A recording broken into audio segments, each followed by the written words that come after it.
De Fabri presenta Isola Tutto, il kit fai da te per isolare il cassonetto di casa tua da caldo, freddo, spifferi e rumori. Non necessita di opere murarie.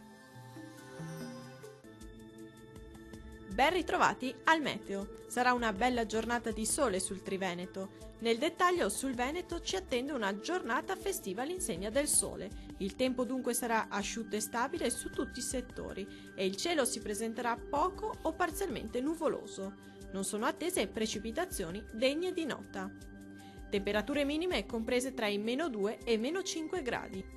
Massime comprese tra i 2 e 4 gradi. Diamo uno sguardo al Friuli Venezia Giulia. La situazione sarà molto simile, con ampio soleggiamento un po' su tutti i settori e il cielo che si presenterà sereno o al massimo poco nuvoloso. Più nubi invece sui rilievi alpini, ma senza nessuna conseguenza. Temperature minime comprese tra i -4 e -1 gradi.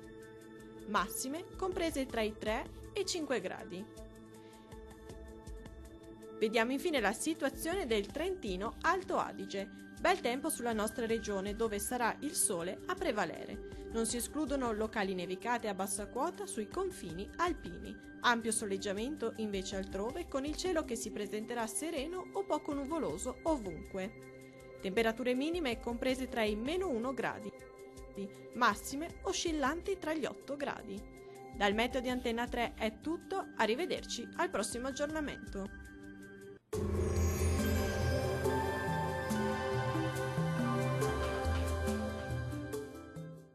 De Fabri presenta Isola Tutto, il kit fai da te per isolare il cassonetto di casa tua da caldo, freddo, spifferi e rumori. Non necessita di opere murarie.